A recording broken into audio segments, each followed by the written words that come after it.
It was a beautiful spring day a few years ago, and I got it in my head that we needed to go for a walk in the park.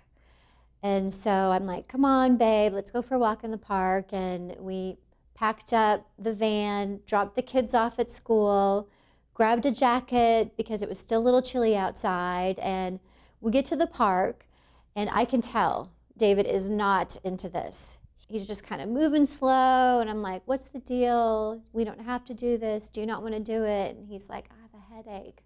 I'm like, fine, we'll just go home, forget about it. He's like, no, let's do it. I bet, it'll go away. I'll feel better in a little while.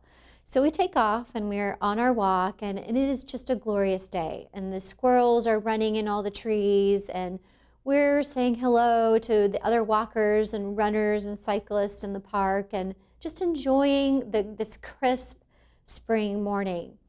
And we walked for quite a while before we found a trail map. So I'm looking at the trail map and kind of getting an idea of where we are and how far we've come, where we started. And I'm thinking, I'm good. Like, we could turn around and that would be a great walk. But at that point, David was all in. And he's like, no, let's keep going. We haven't seen this part of the trail yet. And I guess the headache was gone, and he was ready for the adventure.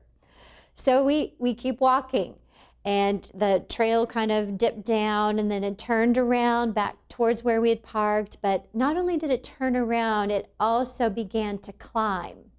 And suddenly the beautiful trees and shade were gone, and the sun hit us, and I am miserable. And I'm thinking, whose idea was this to explore the trail? Like, whose idea was it to go for a walk? I am done. And I'm thinking, I'm just gonna sit on a park bench. He can go explore the trail and come back and pick me up in the van. I really wanted to quit.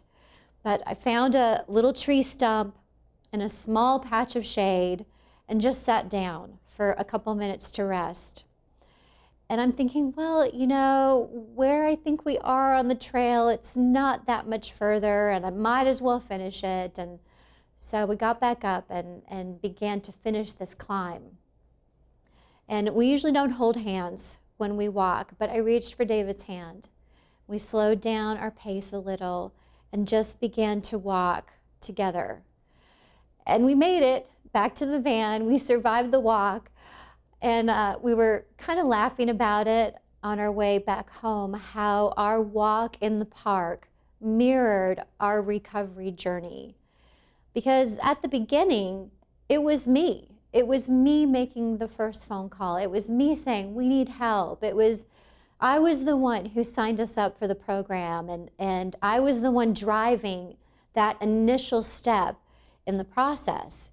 But then there was a part in the journey where things got hard, and I'm having to learn how not to pretend anymore and how to own the reality of my life and process the pain and do the work. And I really did want to quit.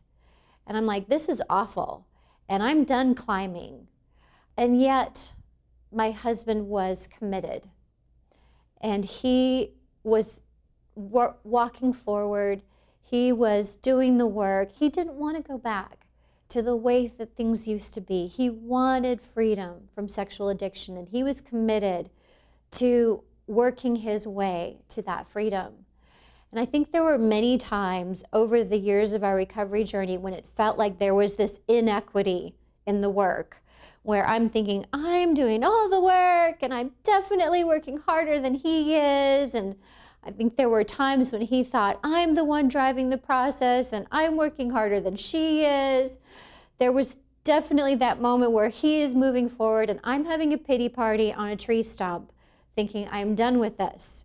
And it really took a while, like months, probably somewhere into our second year of recovery, before it felt like we were moving in sync together. I'm grateful that I somehow had the patience to wait for that moment. And I'm also grateful that we never both felt like giving up at the same time. So it's spring here in Texas, It's beautiful outside. The bluebonnets are starting to poke up through the grass. The trees are blossoming. The grass is greening up. And so I just want to suggest that you go for a walk in the park and that maybe you even consider going together. What I really want to encourage you to do is to be patient in those times when it feels like one of you is working harder or pulling more weight than the other, and watch for those moments where you are moving in sync together.